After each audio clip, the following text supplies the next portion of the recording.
Le Parti pour la Renaissance nationale, PARENA, condamne les tueries de masse perpétrées à Ouattaguna, Dirga, Karou et Datejeft, le 8 août dernier par les groupes terroristes qui ensanglantent le Sahel depuis plusieurs années. Plus de 50 villageois ont été massacrés, victimes d'une violence aveugle que rien ne saurait justifier. De très nombreux blessés ont été recensés. Des troupeaux de bovins, d'ovins et de caprins ont été enlevés. Le parti du Bélier Blanc adresse ses condoléances attristées aux familles endeuillées, souhaite prompt rétablissement aux blessés et exprime sa solidarité aux populations de la zone des 3 frontières, Burkina, Mali et Niger. Le PARENA est, par ailleurs, vivement préoccupé par la persistance et l'aggravation de l'insécurité dans plusieurs régions du Mali. Il interpelle notamment le gouvernement de transition sur la détérioration de la situation sécuritaire au centre devenue une menace pour la cohésion de la nation. Le nombre d'écoles fermées est un des principaux indicateurs de l'insécurité, plusieurs centaines d'écoles sont fermées affectant quelques milliers d'enseignants et des centaines de milliers d'enfants qui se retrouvent à la rue.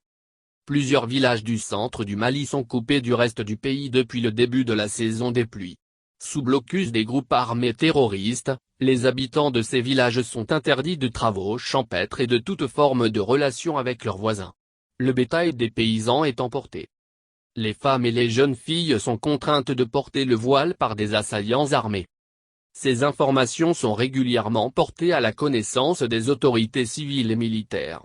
Périodiquement, des affrontements sanglants opposent les assaillants djihadistes et les donsos dans cette partie du centre.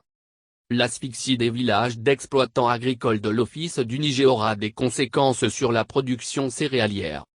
Les tensions actuelles dans plusieurs villages rappellent ce qui s'est passé à Farabougou l'an dernier. Pendant plus de 3 mois, entre décembre et mars 2021, des érudits du Haut Conseil islamique dépêchés à Farabougou avaient réussi à apaiser les tensions et jeter les bases d'un accord entre acteurs locaux. Les tensions persistent dans toute la zone. Les habitants sont devenus des otages impuissants. Ainsi, depuis le 8 juillet, les entrées des villages de Diambé, Songo et Barikoro, secteur de Diabali, sont bloquées par des hommes armés. 2 notables dont le chef des Donso, Ngoloba Koulibaly ont été tués. Dans la nuit du 8 au 9 août, le puits à grand diamètre de Songo, source d'approvisionnement du village en eau depuis des décennies, a été dynamité. Des explosifs ont été posés sur le pont, unique voie reliant Songo à Diabali. Les 10 et 11 août, les habitants de Songo ont été réveillés, terrorisés par des coups de feu tirés par des hommes armés postés aux environs du village. À 50 km de Ségou, le village de Dionguebougou, dans la commune de Doura est sous blocus depuis le 5 juillet. Les travaux champêtres sont suspendus. Interdiction stricte de cultiver. Le 3 août, 2 chasseurs ont été exécutés par les djihadistes dans un bois proche du village. Selon des témoignages des villageois, le 7 août, à la recherche des corps, 20 donsos sont morts suite à l'explosion des cadavres sous les habits desquels des explosifs avaient été enfouis.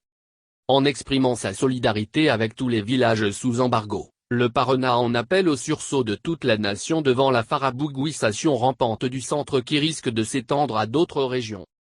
Chaque jour apporte son lot de mauvaises nouvelles relatives à l'insécurité dans les régions de Mopti, Ménaka, sur les routes du sud, à l'ouest du pays, au Sahel occidental. Attaque, le 17 juillet, contre les chantiers de la route Kuala Mourdianara, destruction d'engins lourds de travaux, enlèvement de personnel expatrié.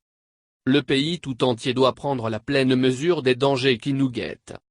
Dans ces circonstances graves, la nation doit être rassemblée en bloc derrière nos forces de défense et de sécurité. Le PARENA lance un appel aux autorités militaires et civiles, aux forces vives afin de créer les conditions de l'union nationale, du rassemblement national, du sursaut de toutes les filles et de tous les fils du pays pour endiguer l'instabilité et l'insécurité qui représentent une menace pour l'existence de l'État et de la nation. Le PARENA exhorte le Haut Conseil islamique à offrir, de nouveau, ses bons offices. Il invite le Premier ministre, dans ces circonstances, à renoncer à ces projets qui divisent le pays comme les Assises nationales de la refondation, à épargner les deniers publics destinés à cette opération hasardeuse.